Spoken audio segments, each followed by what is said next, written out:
வணக்கம் ராதிகா. தூத்துக்குடி மாவட்டத்திலிருந்து தூத்துக்குடி மாவட்டம் தூத்துக்குடியிலிருந்து சுமார் ஒரு 10 கிலோமீட்டர் தொலைவில் உள்ளதுதான் இந்த தருவைக்குளம்ங்கிற மீனவ கிராமம். இந்த மீனவ கிராமமானது ஒரு பாரம்பரிய மிக்க ஒரு மீனவ கிராமம். இந்த கிராமத்தில் இருந்து அனைவருமே மீன்பிடி தொழிலில் ஈடுபடக்கூடிய மீனவ தொழிலாளர்கள் இருக்கக்கூடிய ஒரு மீன்பிடி துறைமுகத்தை கொண்ட ஒரு கிராமம். இவர்கள் ஆழ்கடல் மீன்பிடிப்புக்கு செல்லக்கூடிய மீனவர்களை உள்ளடக்கிய ஒரு மீனவ கிராமம். இந்த கிராமத்தில் இப்பொழுது ஒரு மாத காலமாக அதிகமாக அந்த மீன்பிடி மீனவர்கள் கடலில் விழுந்து உயிரிழக்கக்கூடிய சூழல் இப்பொழுது நிலவி வருகிறது. ஏன் என்று தெரியவில்லை. அடிக்கடி இந்த விபத்தானது அடிக்கடி நடந்து கொண்டே இருக்கின்றது. இதற்கான காரணத்தை என்னவென்று யாராலும் சொல்ல முடியவில்லை. ஏனென்றால் இந்த ஒரு மாத காலத்திலேயே சுமார் 8 பேர் இந்த கடலில், அதாவது அந்த மீன்பிடிக்க சென்ற இடத்தில் விபத்துக்குள்ளாகி இருக்கின்றார்கள்.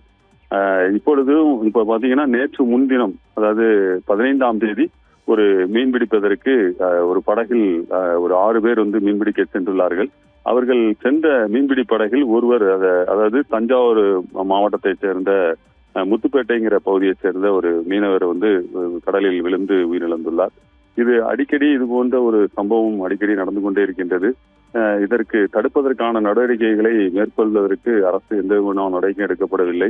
மேலும் அதாவது ஒரு மீனவர் கடலில் இறந்து விட்டால் அவரை கரைக்கு கொண்டு வருவதற்கு அங்க தேடும் பணியில் ஈடுபடுவதில் எல்லாமே அந்த கிராமத்தை சேர்ந்தவர்களாகத்தான் இருக்கின்றார்களே தவிர மற்ற அந்த காவல்துறை, அதாவது கடல் காவல் நிலையம் என்று ஒன்று இருக்கின்றது, அவர்கள் கடற்கரையில் நடக்கக்கூடிய விஷயங்களுக்குத்தான் வழக்கு பதிவு செய்வது போன்ற காரியங்களில் ஈடுபடுகின்றார்களே தவிர அவர்களை காப்பாற்றி அவர்களுக்கு தேவையான உதவிகளை செய்வதற்கு எந்த விதமான நடவடிக்கை எடுக்கவில்லை என்பதான ஒரு குற்றச்சாட்டு எழுந்துள்ளது. இப்பொழுதும் பாத்தீங்கன்னா 6 பேருடன் 25 கடல் மைல் தொலைவில், அதாவது தருவைக்குளத்திலிருந்து கிழக்கு பக்கத்தில் அவர்கள் 25 கடல் மைல் தூரத்தில் மீன்பிடித்துக் கொண்டிருக்கும் போதுதான், அதாவது 15ஆம் தேதி செல்கிறார்கள். 15ஆம் தேதி இரவு தான் 10 மணிக்கு தான் இவர்கள் செல்வது வழக்கம். இந்த நிலையில் நேற்று அவர் தவறி இழந்துள்ளார். இன்றைக்கு வரைக்கும் ஒரு 3 விசைப்படகுகளுடன் அந்த பகுதி மீனவர்கள் தான் தேடி வருகிறார்கள்.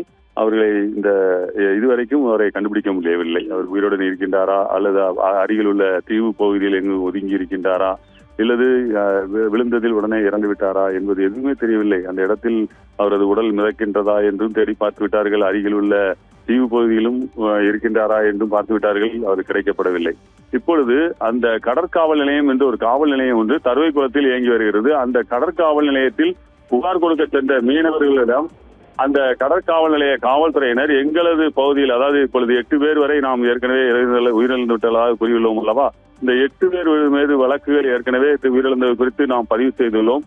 மீண்டும் இங்கு வழக்குகள் பதிவு செய்தால் மேலிடத்திலிருந்து எங்களுக்கு விசாரணைக்கு வருவார்கள். எனவே நீங்கள் காயல்பட்டினம் பகுதிக்கு சென்று அங்கு புகார் கொடுங்கள் என்பதாக இப்பொழுது இந்த மீனவர்களை கூறி வருவதாகவும் இந்த மீனவர்கள் வருத்தமாக தெரிவிக்கின்றார்கள். எனவே அந்த ஊரிலேயே ஒரு கடல் காவல் நிலையம் இருக்கும்போது ஏன் அங்கு வழக்கு பதிவு செய்ய மறுக்கிறார்கள் என்பது தெரியவில்லை. எனவே அந்த ஊரிலேயே வழக்கு பதிவு செய்யப்பட வேண்டும். அந்த மீனவரை கண்டுபிடிப்பதற்கான உரிய நடவடிக்கைகளை மேற்கொள்ள வேண்டும். மீனவருக்கு தேவையான, அந்த உயிரிழந்த மீனவர்களுடைய குடும்பத்திற்கு தேவையான அனைத்து உதவிகளையும் அரசாங்கம் செய்ய வேண்டும்.